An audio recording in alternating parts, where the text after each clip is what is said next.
Hi, my name's Allison. I'm a psychic medium and a farmer. Today's day 27 of Milking My Cow on TikTok. Today we'll be talking about energetic cords. What does that mean? How to sever them? And I have a video to show you of the first time I ever severed a cord. Today we're in the barn and this is a lot of new things. In the stanchions, we have to adjust it a little bit. So I'm gonna do a voiceover today because it's a little awkward and I wanna make sure that I milk as quickly as I can for Cricket since this is a new space for her.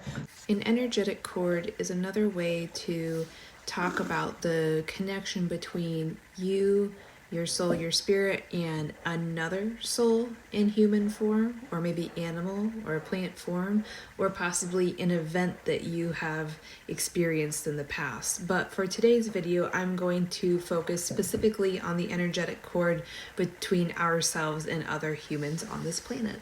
So I visualize that energetic cord as a big thick rope, and on one end it's tied around my waist at my belly button level, and on the other end is the other person I share this connection with, and they also have the rope tied around their abdomen as well. Now in many relationships we barely, if even, notice this cord exists at all because these people are in our lives to support us, or they are living at the same or approximate vibration level as us, and we are both, I imagine it as we're both walking or running or skipping together at this about the same speed.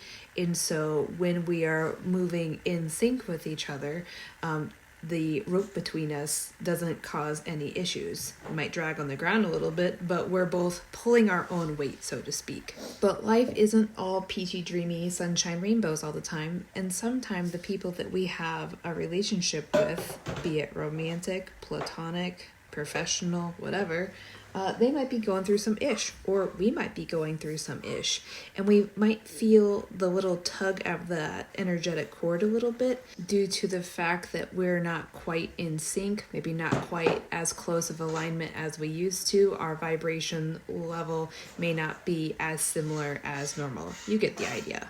When we experience a very large, powerful, intense emotion, that is when we really start to recognize and feel the pull of this cord between us.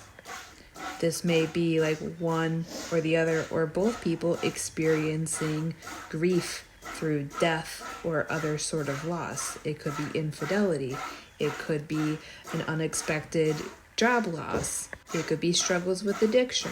The tugging felt on this energetic cord can also happen due to more joyful things happening in your life, like a spiritual awakening, like increased self-care, coming out of depression, recovering from addiction.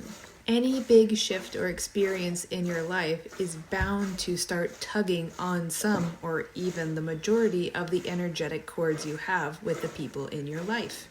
As the distance, drive, and desire grows between two people, that cord tightens, that rope tightens, and it will feel as if one person is walking to move forward towards expansion, and another person may have stopped walking or sitting down on the ground or even holding on to something.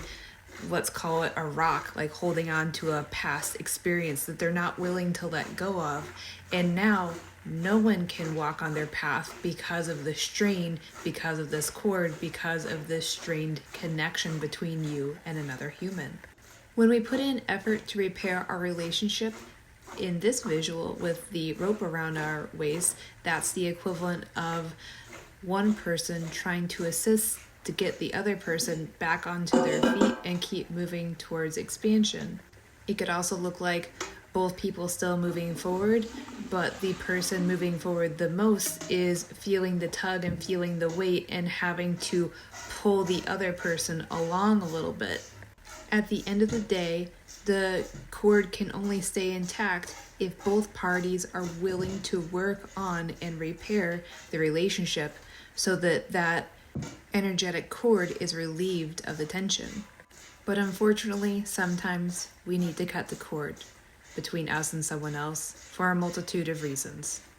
It's important to remember at the end of the day, the only person you can change is yourself. We cannot control others. We can only control what goes on in our lives by what actions we do and do not allow to ourselves.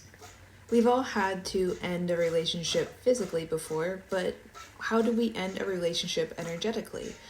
For some of those easier connections to sever, you could imagine using a knife or scissors or something to visualize cutting that cord between you and another person. You could also think about untying the knot around your waist and leaving the rope on the ground. And that's that. But what about the more complicated, complex, closer relationships?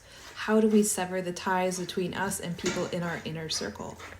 For these more complex relationships, deepening your intention by doing a physical act may be of benefit to you. I never felt the need to do a cord cutting ceremony until this year. It was a close, complex relationship of mine that, quite honestly, I didn't want to let go of.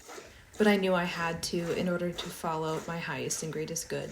Being perfectly transparent, it sucked. I didn't like it. I didn't want to do it. I tried doing the visualization of cutting the cord between us, but I needed something more than that. I felt the desire to clean my house, and upon doing so, I found items that this person had given to me.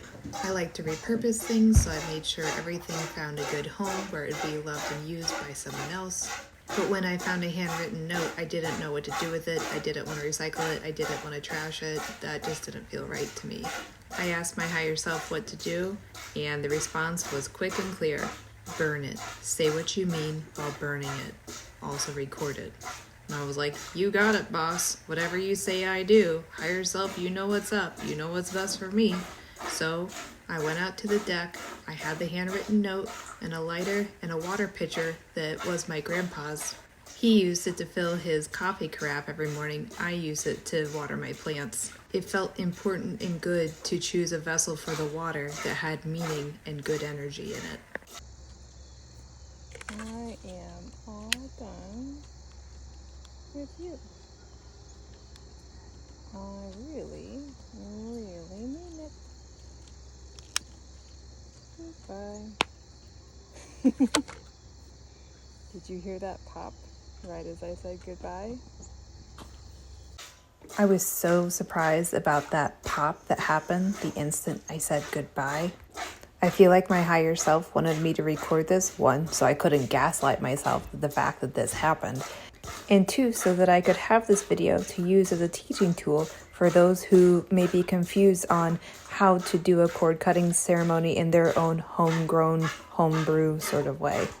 So if you don't want to use special things, if you don't want to use special words, if you just want to free flow it, do your own thing, just know intention is everything.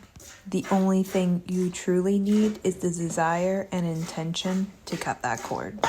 Everything else is optional and flexible to use what is around you. Thanks for joining us on day 27. And if you have any methods of cord cutting that you would like to share with me, Ivy, and the rest of the gang, put them in the comments below. See you tomorrow.